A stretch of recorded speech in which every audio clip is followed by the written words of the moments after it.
Só me apresentando, Vinícius, diretor, né, sócio-diretor aqui na VMV. É, a Bruna é nossa head da parte da Academy, da parte de conhecimento de eventos, então ela que cuida de toda essa base de conhecimento. Acho que no final ela deve compartilhar também aí uma tela com QR Code para vocês poderem ter acesso à nossa Academy, para quem quiser conhecer um pouquinho, né, do nosso base de conteúdo, acho que pode ser legal para vocês também terem acesso. Mas deixar ela se apresentar também, o Volker também. Beleza. Pessoal, alguns de vocês já me conhecem, Ricardo aí também. Boa tarde, Ricardo. Vitor está aqui também. Pessoal, também sou sócio da VMV. A gente vive para estruturar operações comerciais, inteligência comerciais, e cada vez fica mais forte o fato de que nosso trabalho é tornar as operações comerciais mais coerentes, né? Eu acho que a gente vai falar um pouco de coerência, que tem tudo a ver com previsibilidade. É isso. A apresentação é isso. Fala aí, Bruna, também. Prazer, gente. Meu nome é Bruna. Como o Vinícius disse, eu sou responsável pela parte acadêmica aqui da VMV, pela parte de eventos.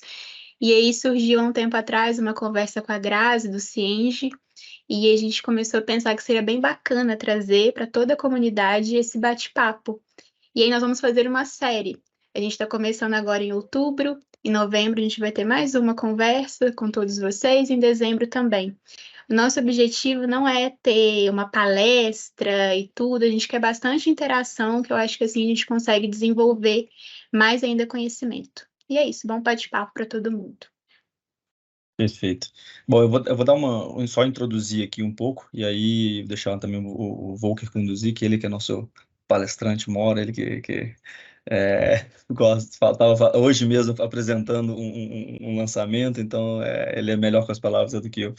Mas quando a gente fala da parte de previsibilidade, né, da parte realmente de ter uma projeção de vendas bem calculada, isso só funciona no momento que você tem uma cultura de dados, tá? Não adianta a gente querer realmente ter vendas se a gente não tem uma cultura realmente de analisar dados, de acompanhar os números, de estar realmente conectado com os números que estão na incorporadora. Então, a gente fala muito sobre cultura data-driven, ou seja, como é que realmente você implanta essa cultura de dados dentro da incorporadora, dentro da imobiliária, para a gente conseguir ter esse ritmo de vendas previsível. Tá? E a cultura data-driven ela passa pelos 3 pilares básicos, que acho que vocês já cansaram de ouvir falar, mas realmente sempre é importante reforçar, que é processos, pessoas e tecnologia. Tá? Então, quando a gente fala de tecnologia, obviamente, eu tenho que ter ferramentas para capturar essas informações, para gerir todo o processo, para gerir o workflow, para conectadas, para ter esses dados integrados e dados unificados, para a gente não ter uma planilha de controle aqui, uma planilha de controle ali, e realmente não ter controle dos dados. Então, a gente precisa de uma tecnologia bem implementada. A gente precisa do processo bem desenhado, que é a tecnologia. Se o fluxo está errado, se o fluxo não está funcionando, e principalmente se as rotinas de acompanhamento não acontecem, né, se você não tem a cultura de olhar os números todos os dias, e a gente vai falar sobre isso, né, olhar os números realmente todos os dias, mais uma vez, essa cultura não existe, os dados ficam ali, os números ficam ali, mas eles não são colocados em prática, tá? Então, o segundo passo na parte do processo é muito relacionado a isso. E o terceiro parte do pilar de pessoas, né? Ou seja, pessoas que sabem usar a tecnologia, pessoas que vão participar das rotinas e vão entrar nesse processo de melhoria contínua, de aprender, de testar uma coisa que dá certo, uma coisa que dá errado e ir corrigindo, e pessoas que têm um treinamento também, uma rotina de treinamento de evolução para que a gente vá cada vez melhorando percentualmente os resultados, né? No momento que você tem esses 3, a gente consegue ter números, tendo números, tendo esse histórico, né, começando a ter esse controle do que está acontecendo, a gente começa justamente a ter a previsibilidade. Eu sei como é que, quando a gente começa, né, quais números tem ali na entrada, na boca do funil, qual o processo que ele passa antes de chegar lá no final, e eu consigo ver em cada etapa desse processo onde que eu estou perdendo. Sabendo onde que eu estou perdendo, eu consigo analisar o porquê, consigo ajustar o processo, e aí sim eu consigo prever. No momento que o processo está azeitado, eu sei se a minha conversão é de 1%, de 2%, não importa esse resultado de conversão, eu sei que se eu conseguir 100 leads, quantas vendas eu vou ter e o tempo que ela vai demorar para acontecer. Então, eu consigo planejar, eu consigo ter uma estrutura adequada, eu consigo ter um investimento adequado, eu consigo calcular exatamente qual a velocidade de vendas adequada para aquele produto, né, para também não gastar demais, sendo que não tem velocidade de mercado. Então, a gente começa a adequar o orçado ao realizado. Tá? Então, essa é uma introdução um pouquinho sobre como é que funciona essa parte de previsibilidade de vendas. E eu até, vocês estão me ouvindo bem, né? Estão ouvindo, tá legal. Beleza. Eu até tenho olhado, relacionado o nosso trabalho muito ao entendimento do que é a viabilidade do produto, gente, porque é o seguinte, eu tenho feito o exercício recente, tem um mês mais ou menos, que eu pergunto para todos os clientes nossos como que ele fez a viabilidade do produto. E eu acho que assim, uma boa linha de raciocínio para a gente manter agora é o seguinte: a viabilidade econômica de um produto, ela tem sido muito supervalorizada. Tá? Porque a viabilidade financeira, econômica do produto, ela diz respeito só de uma dimensão do produto, que é a dimensão financeira. Existem várias outras dimensões que nem sempre elas são bem observadas. E essa é a parte da previsibilidade. Por exemplo, você vai olhar um empreendimento X de médio padrão, que vai te dar uma margem líquida ali de 30%, que a obra vai custar ali 45%, 50% do VGV, e que legalmente, né, a cota é possível, o plano diretor, que é a viabilidade técnica, né, passou na viabilidade técnica, é possível fazer aquele prédio naquele lugar, é possível fazer aquela quantidade de unidades, e aquelas quantidades de unidades vão dar aquele resultado financeiro para você. Gente, entre isso acontecer e entre você fazer essa viabilidade e a realidade acontecer, existe um abismo de variáveis que elas são ignoradas. Elas foram ignoradas pelo nosso mercado. Elas foram ignoradas pelo nosso mercado por uma falta de conhecimento. E esse conhecimento, ele está chegando nos últimos 10 anos. Por isso que eu sempre introduzo, gente, que o nosso trabalho muito é um trabalho de mudança cultural, né? Hoje nós temos várias ferramentas, tipo a DataLenda, tipo a OSPA Space, tipo a Place, que trazem muita tecnologia na hora da gente entender o que é a viabilidade técnica, o que é o entendimento da saturação do mercado. Essas informações que a gente não tinha informações nessa velocidade. Vou trazer para um exemplo, gente. Por exemplo, eu estava conversando, estava aqui em Goiânia, tô aqui em Goiânia, estava com um cliente de Goiânia aqui, aí ele chegou e falou assim, olha, não, estou fazendo um empreendimento de alto padrão, e para eu calcular a minha TIR num cenário conservador, eu calculei a venda do produto em 20 meses. Eu falei, mas tudo bem. Eu até a TIR dele estava super baixa, inclusive. Eu falei assim: olha, o entendimento desse produto para 20 meses, inclusive, por exemplo, um produto de alto padrão, médio alto padrão, segundo o indicador Abrainc FIP do último mês, foi de 19 meses, está super dentro, né, de uma média padrão. Só que a questão é a seguinte: quais foram as variáveis que você estudou para, na hora de fazer a sua viabilidade financeira, você falou que o seu produto vai demorar 20 meses? Porque o seu produto poderia demorar 80 meses. Normalmente, nós estamos cansados de ver cliente aí com produtos aí com 4, 5, 6 anos que não esgotaram, principalmente produtos de maior porte e tudo mais. Aí, essa é a previsibilidade que eu já quero tocar, gente, que ela vai muito além de quantos leads eu preciso, ela vai muito além de quantos corretores eu preciso. Essa previsibilidade, ela é nevrálgica, e os pequenos incorporadores e médios, né, a entender assim, fora os 20, 30 maiores do país de fato, não fazem isso com um grau de profundidade maior, o que torna a atividade de vocês bem mais perigosa. Porque a realidade é que se coloca produto no mercado sem estudar nada da estrutura comercial, da liquidez, da saturação do mercado. A previsibilidade que a gente está falando, gente, é uma previsibilidade que ela começa a entender a saturação do mercado. Por exemplo, eu vou lançar um produto, e já aconteceu algumas vezes, tá? Eu sempre dou exemplos exagerados, gente, porque é para trazer o excesso ao que acontece eventualmente. Por exemplo, já chegou várias vezes na nossa mão um cliente que ele lançou um produto que era maior do que a cidade que ele estava lançando. Então, assim, que é realmente Esse é um produto real. Acho que isso é ele foi real. lançado acho que há Isso é uns real. 12 anos, se não me engano, inclusive. Porque assim, o crescimento, se todos os moradores da cidade fossem para esse produto, todos, ele não conseguiria finalizar esse produto. Então a questão é a seguinte: se eu lancei um produto de 100 unidades no mercado que eu não sei a velocidade de vendas dele, eu posso chegar dentro do meu conhecimento histórico e falar assim: não, esse é um produto que tem 100 unidades e que ele vai demorar 6 meses. Só que se você fizer uma pesquisa de mercado, você vai ver que, beleza, 100 unidades pode parecer pouco para uma cidade, por exemplo, de 3 milhões de habitantes, mas às vezes esse produto, ele tem uma saturação de que, não, tem 5 mil unidades disponíveis na mesma região, ou seja, num raio de 3 quilômetros tem 5 mil unidades disponíveis, das quais todos os meses está escoando 200, 300 unidades, ou seja, do estoque da região, a região está com VSO de 10%, menos de 10%, ou seja, se eu entrar com Fora futuros estoque... lançamentos, né? Isso é só o estoque. Exato. Se eu desconsiderar qualquer lançamento e mais ninguém lançar, eu vou entrar nessa cidade com 5 mil unidades, mais as minhas 100. Qual que é a chance do seu produto ter uma velocidade alta nesse cenário? Já começa muito baixo. É daí que vem a provocação. Aí, beleza. Paulo Roper aí.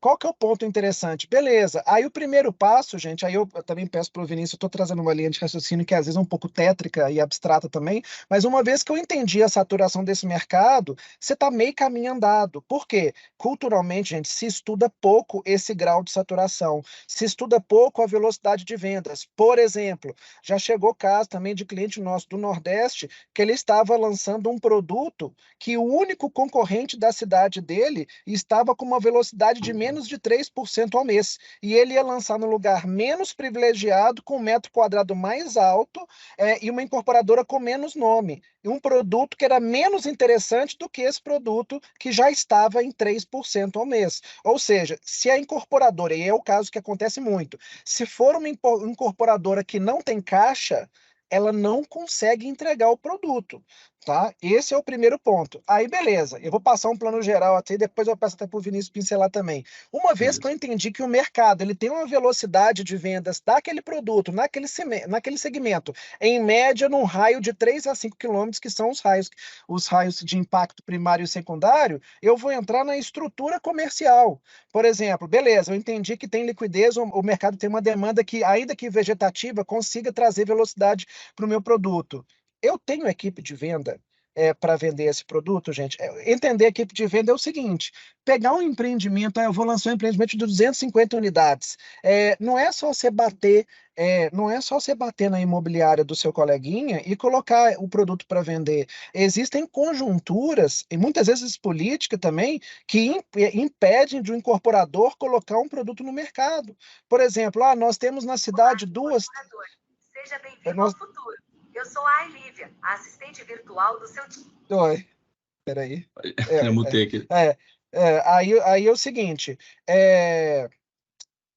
o fato de eu não entender a dinâmica de vendas da cidade, ela tem uma força estratégica no produto até maior do que a viabilidade econômica, financeira. Por quê? Se eu coloco um produto numa cidade onde eu não tenho house de vendas e onde eu não tenho imobiliária, eu já não tenho força de vendas. E não quer dizer que é só eu colocar o produto na mão da imobiliária. Eu tenho que saber se a imobiliária ela está treinada para fazer isso, se ela tem capacidade técnica para fazer isso e se ela tem corpo físico para fazer isso. Por exemplo, também se ela não tem um concorrente ali que às vezes vai estar pagando mais interessante, que vai levar essa velocidade de vendas para ele, você não vai focar no seu produto também, né? Além do corpo da imobiliária para vender o seu produto, tem também o do seu concorrente que também está disputando esse mesmo espaço na imobiliária ali do coleguinha.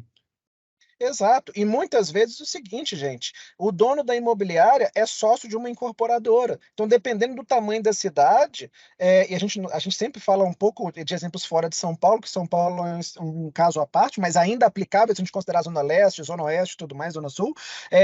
Se eu não entender, se não existe nenhuma questão política, eu não vou ter força de venda. Aí, beleza, não, considerando que existe uma saturação de mercado, vamos colocar um exemplo, por exemplo, São Paulo. São Paulo, gente, tem muita oferta, tem muita demanda, mas tem oferta demais. Ou seja, se você for um incorporador com um produto desinteressante, com um VGV desinteressante, a probabilidade de uma imobiliária te dar atenção é quase zero. É quase zero, porque as imobiliárias elas têm muito produto bom e com qualidade para trabalhar, de incorporadoras com renome. Aí, beleza, eu sou incorporador pequeno, fiz uma avaliação econômico-financeira do meu produto, vou lançar. coloco o produto no mercado, não tenho house de vendas, não consigo imobiliária para trabalhar o nosso produto. A gente pode contar em várias mãos, incorporadoras muito grandes, com VGVs de 200, 300, 400, 500 milhões de VGV, que chega na mão da imobiliária lá e fala, por favor, coloca meu produto no mercado. Aí a incorporadora, ela chega e fala assim, não, peraí, eu preciso de ter minha próprio corpo de venda. Só que o meu próprio corpo de venda, gente, o meu próprio corpo de venda, ele vai atingir a maturidade depois de 6 meses a 12 meses. Só que se você faz isso depois do seu lançamento, por exemplo, se você está usando um modelo, por exemplo, associativo, né, apoio à produção, está contando sua demanda mínima.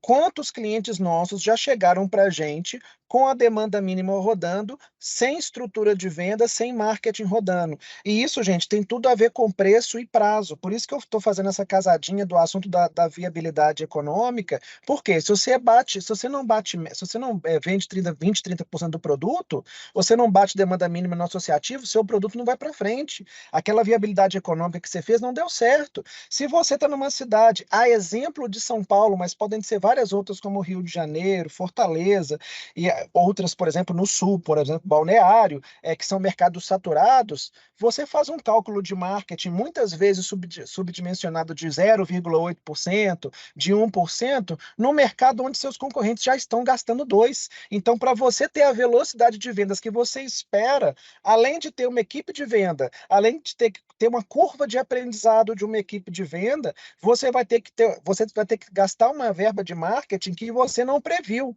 E o problema não é você gastar uma verba que você não previu. O problema é que você vai ver isso no meio do processo. Então, aquele produto que já vai te dar uma TIR conservadora, que a sua margem de lucro já está menos de 20%, com você vendendo ele em 12 meses, nós estamos falando de um ciclo de venda de 48 meses, até que você encontre um ponto ótimo dessa operação. Qual que é esse ponto ótimo? Eu tenho uma equipe interna que está trabalhando o meu produto, que eu já treinei ela e que ela já está entendendo o produto. Eu consegui entrar eventualmente no cenário competitivo de imobiliária, se o meu mercado não fosse saturado, ao fantástico exemplo de Balneário, que é um mercado que, inclusive, já está atendendo a super oferta, devido à disfunção, né, do mercado local. Eu entendi que a minha verba de marketing tinha que ser aplicada logo antes do pré-lançamento, e eu estou, de fato, aplicando 6 meses depois que eu estou lançado.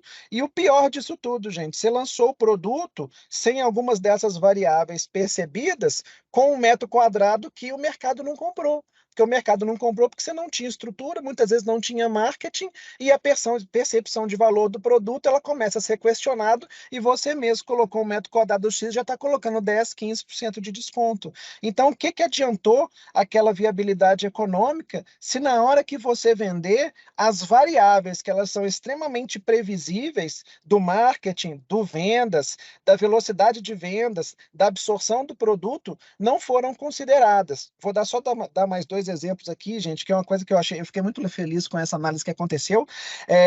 A gente tem, isso aí foi um indicador que é muito comum no mercado imobiliário desde 2018, 2019, que é a latência de vendas. A latência de venda é a tomada de decisão do comprador.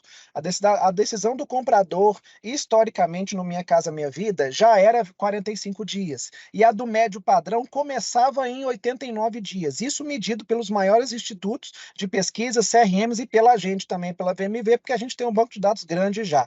Aí, beleza, a gente faz orçamento baseado em latência de vendas, a gente faz previsão. Aí tinha até com o Vitor aqui também, isso aconteceu, eu achei muito interessante, porque eu sou um cara que calcula muito também, apesar de que nossa equipe calcula bem mais do que eu, e eu estou sempre falando em reunião, gente, Minha Casa Minha Vida é 45 dias, nós estamos fazendo isso baseado no número. Aí chega a nossa equipe de inteligência, junto com a equipe do cliente também, e começou a falar assim, gente, peraí, a latência de venda está dando 122 dias. Falei, como assim 122 dias, gente? Minha Casa Minha Vida é medido. O cliente chega no stand hoje, 45 dias, ele compra em média, assim, nas maiores incorporadoras do país e tal. E a gente começou a ver o que foi isso, gente. Isso foi medido na época que o Minha Casa Minha Vida era 180, 190 mil. Agora o nosso teto do Minha Casa Minha Vida é 350 mil. Eu fiquei feliz com a maturidade porque a gente percebeu, isso foi há 2 meses atrás, que decorrente da mudança do programa Minha Casa Minha Vida, que trouxe um cliente que era de médio padrão para o programa, o perfil de tomada de decisão do cliente do Minha Casa Minha Vida, principalmente nas capitais, onde o produto é 260, 270, 280 mil, o perfil mudou de Minha Casa Minha Vida para médio padrão. Mas olha que interessante, se a operação desse cliente nosso ela estava toda setada para ser o Minha Casa Minha Vida de combate, a mudança financeira do ticket, em questão de 20, 30%, da ordem de 20, 30%, fez com que toda a dinâmica comercial do produto mudava. Por quê? Porque o cliente hoje, ele não vira um lead hoje e compra daqui a 1 mês e meio. Agora ele vira um lead e compra daqui a 4 ou 5 meses. Só que aqui, como é um cliente que tem um alto grau de mensuração, ele começou a ter uma disfunção muito grande de meta. Peraí, era para vender 100, vendeu 40. Era para vender 70, vendeu 20. Mas peraí, a gente não está vendendo tudo perfeitamente. A gente encontrou uma variável que mudou para que a gente pudesse corrigir e adaptar toda a jornada do cliente de vendas, pré-vendas, marketing, assinatura de contrato. E isso é um grau muito bom de medição que explica um pouco essa previsibilidade. Algumas incorporadoras, elas já conseguiram desenhar a operação dela baseado inclusive na tomada de decisão do cliente. Por exemplo, produtos de segunda moradia, gente. Produtos de segunda moradia, o cliente ele não entra no seu stand hoje. O cliente ele não entra no seu stand hoje e ele não vai fazer a compra na semana que vem, exceto nos casos que existe demanda reprimida. Ou seja, muitos incorporadores que estão ali fazendo o seu plano empresário, que tem que fazer ali 20, 30% de obra, que tem que fazer ali 20, 30% de venda para que ele consiga assinar com o banco, ele vai fazer o lançamento depois de ter o RI com calma e ele eventualmente vai ter uma frustração. E uma frustração que ela muitas vezes não é condizente com a realidade do produto e simplesmente condizente com a tomada de decisão do cliente. Por exemplo, um produto de 3, 4, 5, 7 milhões de reais à beira-mar, muitas vezes chegando a 12, 15 milhões de reais, não é um produto ordinário que eu lance hoje e vou ter um monte de pasta. Muitas vezes, aí também falo o que uma amiga falou, sempre falo em reunião isso, gente, no mercado imobiliário todo mundo conta as cachaças que bebeu, mas não conta os tombos que tomou. Então a gente sempre muito ouve assim, condomínio de alto padrão vende tudo em um dia, condomínio de alto padrão vende 50% em um mês. Gente, isso são pontos fora da curva. Tá? O normal é ter uma venda previsível, é ter uma venda paulatina, é ter uma venda gradual. E quando você não está com os números corretos dessa venda, e eu estou dando esse exemplo do alto padrão, eu faço o lançamento hoje e eu mesmo e o próprio mercado da região tem uma impressão de que o produto fracassou. Mas, na verdade, é a tomada de decisão do cliente que demorou 6 meses, que demorou 9 meses. A gente já fez esse processo muito medido em vários clientes que fizeram todo o processo corretamente e nos 6 primeiros meses no lançamento não tiveram um bom resultado, porque era mercado saturado, não tinha demanda reprimida, mas que depois de 5, 6 meses de abertura de vendas, o produto entrou numa velocidade de cruzeiro que muitas vezes era imprevisível, porque todo mundo já tinha falado que o produto era micado, né? Pode falar. Não, aí, assim, pegando esse raciocínio, a gente voltando um pouquinho lá no início. No momento que você tem o estudo de mercado, estudo para entender realmente qual o VSO daquele produto, se o produto está adequado de verdade, aí você consegue ter a velocidade de venda esperada. E aí, no momento que você tem esse indicador de velocidade de venda, de qual que é a previsão que você consegue, que o mercado consegue absorver do seu produto, aí você vai pensar na estrutura que você precisa, né? Então, é isso que o Vulco estava trazendo. Beleza, não adianta eu chegar lá, lançar um produto e eu quero fazer 10, 15 vendas, 20 vendas por mês. Por quê? Né? Você tem que ter esse cálculo adequado para saber exatamente quanto é que o mercado está absorvendo aquele tipo de produto. No momento que você tem isso, aí sim você vai olhar para trás e falar, ok, para vender 10 unidades, quantas pessoas eu preciso na minha house? Quantos disso vão ser da house, quantos disso vai ser de imobiliária? E se eu preciso de quantas vendas na house, qual que é o número médio de vendas por corretor? Hoje a gente tem uma venda aí por corretor, tá quanto, Vulca? 1,5%? 1%, né? Então, 1,5%, uma unidade ou 1,5%? Menos de 1%, né? A média, eu até ia falar desse indicador também, o IPC, Índice de Produtividade do Corretor Médio no Brasil das houses de vendas, é em torno de 0,8 por mês, então, ou seja, menos de uma venda em houses médias, né? Existem algumas houses que chegam de 3 a 4 vendas por corretor. Isso que a gente está falando, falando de índice médio. Lógico que tem um corretor maravilhoso que vende 5, 6 unidades? Tem, mas tem o corretor que passa 2 meses sem vender nada, no terceiro mês vende uma, a gente sabe que é isso, a gente está falando de número médio. Então, para estruturar uma house, que você não dá para ter um dream team, né, perfeito, maravilhoso, que vai vender todo mundo 5 unidades, vai ter um equilíbrio de corretores ali, você precisa calcular a quantidade média. Eu quero colocar 10 vendas. Tem 2 corretores? Não vai acontecer, simplesmente não vai acontecer, a não ser que seja um produto extremamente fora do preço para baixo e o cara vai tirar só pedido, né? Ou seja, está perdendo dinheiro de qualquer forma. Então é importante você ter uma estrutura de equipe adequada para isso. E aí, quando você vai pensar no volume que você tem que gerar ali de leads para poder alimentar essa equipe, aí você esbarra no problema da latência que o Marcelo falou. A conversão de mercado aí é 0,8%, 1% de leads em venda. Mas então quer dizer que se eu for fazer uma venda, eu tenho que gerar 100 leads? Não, tem que gerar muito mais, porque esses 100 leads, eles vão demorar os 120 dias, vão demorar os 180 dias, na melhor das hipóteses, os 45 dias para virar a venda, né? Então, assim, da metade deles, é a média, ou seja, metade dessas vendas viram em 45 dias. Então, assim, em 45 dias, se eu gerei 100 leads, eu vou ter 0,5 vendas em 45 dias, na minha casa, minha vida. Então, você tem que prever isso para gerar já um volume maior no início, porque depois você entra na velocidade cruzeiro, você está trabalhando leads antigos e leads novos. Mas no início, você tem que gerar um volume maior para poder alimentar essas vendas no início e depois entrar na velocidade cruzeiro. Porque você não vai conseguir fazer os 1% de vendas, 2% de venda que seja, no primeiro mês. Né? Você tem que trabalhar isso, principalmente se você tiver um produto aí já de médio alto padrão. Então, esse cálculo ali de desenhou o produto bem feito, qual o VSO, aí eu começo a acertar a minha estrutura, eu começo a ter o meu orçamento adequado ali de vendas. Quando eu falo orçamento, eu falo de qual é o tamanho da minha equipe, de vendedores, de SDR, se eu vou gerar lead, qual é o comissionamento que eu vou dar para a imobiliária, porque eu tenho que entender que o coleguinha está pagando para a imobiliária também, porque se a gente pagar menos que o mercado paga, ele não vai vender o seu produto, ele vai priorizar o do coleguinha. Então, tudo isso conta também na hora de captar essa imobiliária. O que você vai fazer de ação, de incentivo? Ou seja, tem que pensar todo o seu orçamento adequado para ser investido para conseguir atingir aquela velocidade de vendas. Senão, você não vai conseguir também atingir essa velocidade programada. Exato, e 2 exemplos aqui muito interessantes, gente, igual, por exemplo, até o Bruno que está aí, ele sabe também que ele é lá do Ceará, é importante saber o seguinte, por exemplo, teve um caso que um loteador fez um lançamento muito focado nas imobiliárias da região, era a zona metropolitana, lá de Fortaleza, e fez um lançamento seguinte, peraí, eu não tenho house, mas eu vou fazer parceria com as imobiliárias, que é o padrão.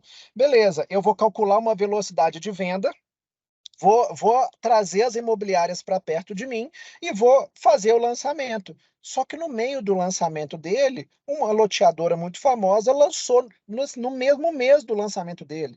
Ou seja, toda aquela brincadeira, todo aquele castelo de cartas que ele desenhou foi por água abaixo, porque todo o mercado de corretagem da região quis vender a loteadora mais famosa, com mais unidade, com mais VGV. Então eu estou dando esse exemplo só para falar o seguinte: a previsibilidade de vendas, ela diz muito mais na contingência, muito mais na correção, muito mais na reprogramação do que no planejamento prévio. Nenhum de nós aqui, inclusive a VMV, consegue prever com precisão qual que vai ser a velocidade de venda. A gente consegue ter um bom grau de acuracidade, não estou reclamando não, só que é o seguinte, a gente tem que corrigir muito mais do que prever. Então, por exemplo, vocês sabem que o ciclo é muito grande, entre a aquisição ou negociação do terreno até o lançamento vai ser muitas vezes 2 anos e meio, né? Muito povo fala assim, um ano é muito otimista. Quando tudo dá certo, quando dá errado é 3, 4 anos. Aí a questão é o seguinte, muitas vezes quando vai se lançar, quer se lançar com as condições que tem na mão. E essas condições muitas vezes são brutalmente diferentes. Então, utilizem esse exemplo que eu estou dando, que é o exemplo de que a divisão de lançamentos, quando eu estou fazendo um lançamento e um grande concorrente do meu lado está lançamento, a gente divide a atenção do mercado, inclusive quando a gente está falando do lead que o Vinícius falou. Eu preciso de 100 leads para gente? Preciso. Só que se o mercado está saturado, esses 100 leads vão me custar dobro.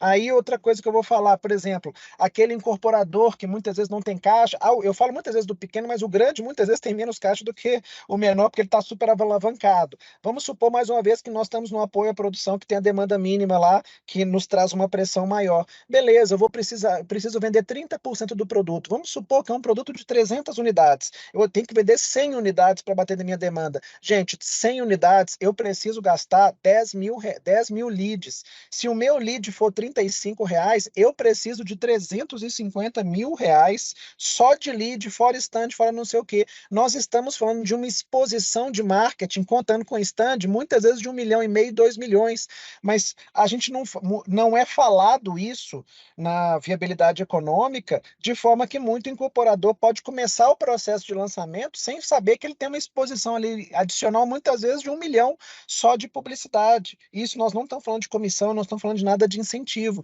Então, quando eu consigo fazer essa exposição, ela tem a latência de vendas que o Vinícius falou. Não é eu lançar hoje, gastar 350 mil e vender tudo que eu preciso em um mês. Não, é eu gastar 350 mil e esperar 6 meses.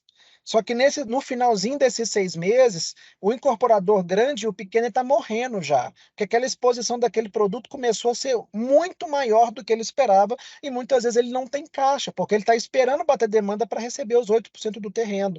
Então, assim, toda uma viabilidade econômica que é muito bonita no papel, ela vai minando o poder dela por causa de pequenos detalhes, mas que são cruciais. Alguém disse, Vinícius, a gente viu uma palestra que foi muito legal, que o cara falou que numa situação X não era soma.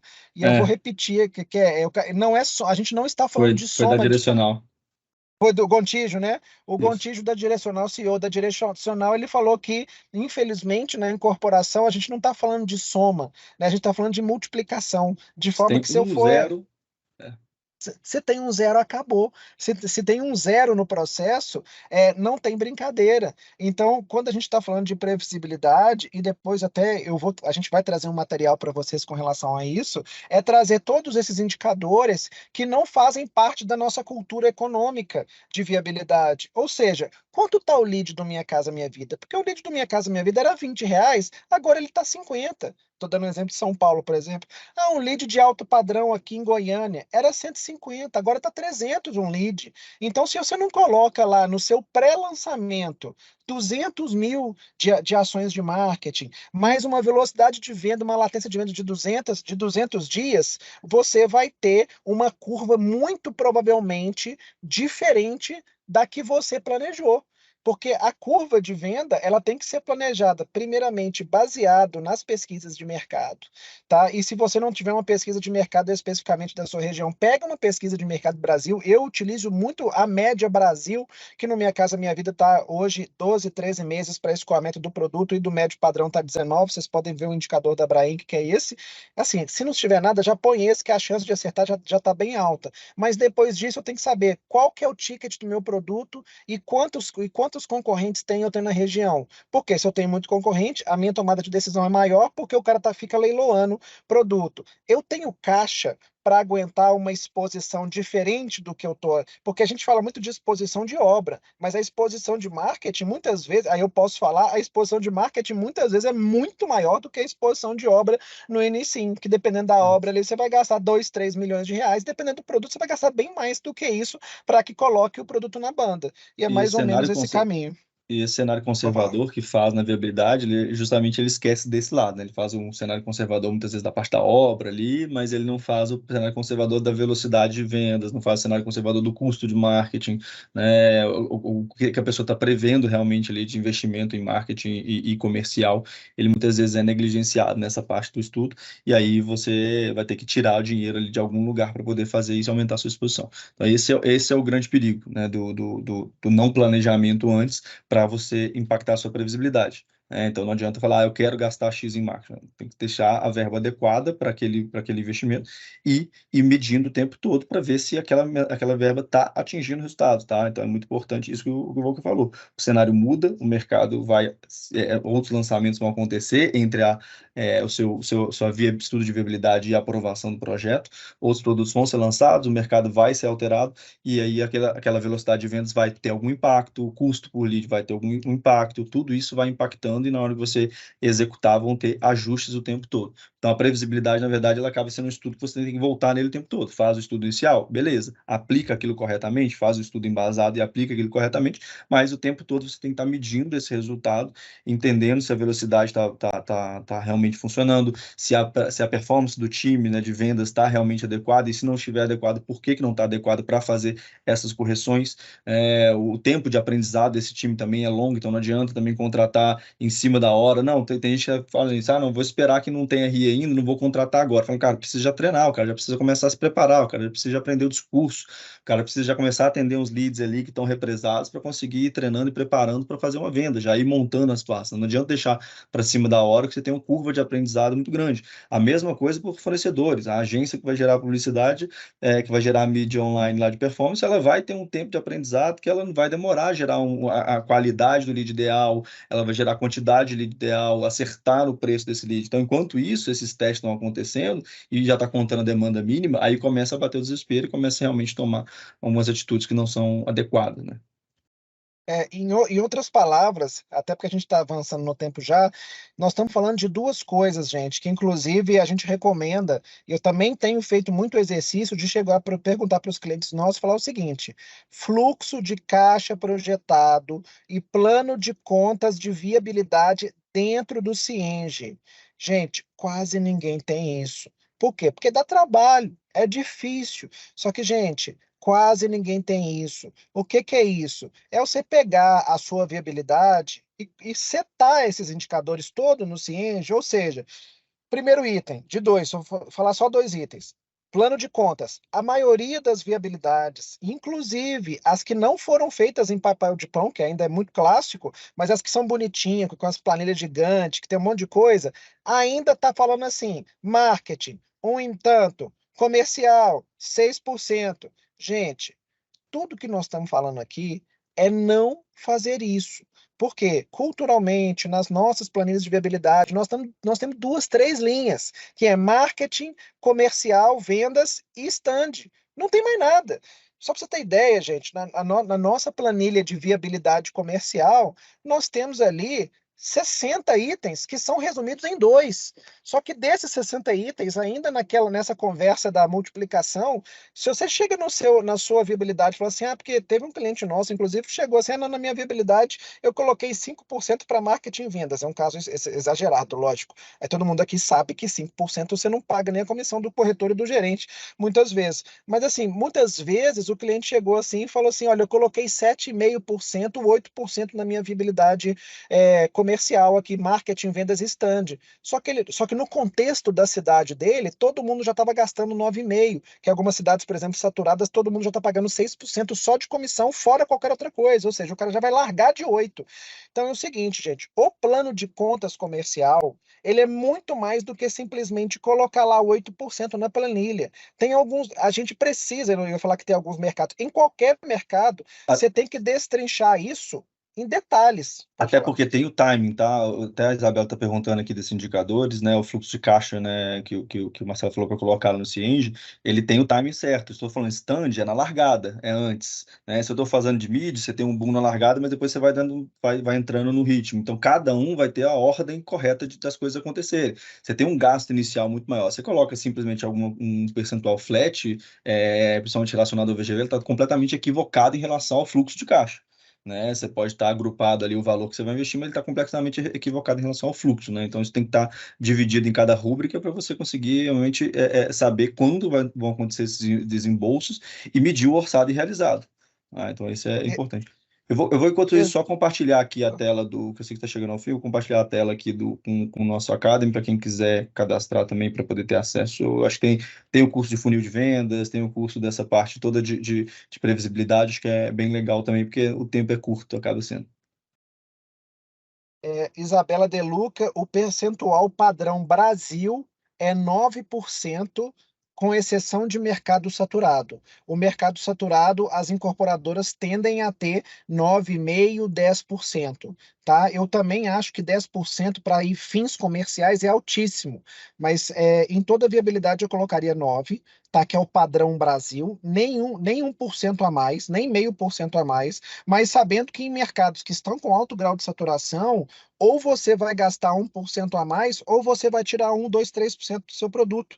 Então, assim, muitas vezes, gente, o incorporador, ele não faz conta de que se eu não fizer o processo comercial correto, com os indicadores corretos, com o plano de conta correto, você vai ter que tirar preço no metro quadrado. E no metro quadrado você não tira nenhum, né? No 2, 3% não. Você vai tirar ali 6%, 10%, 15%. A gente já viu vários casos no mercado imobiliário que o incorporador tirou 20% do produto para não quebrar, né? O cara já tirou o lucro dele inteiro e seguiu em frente com o produto.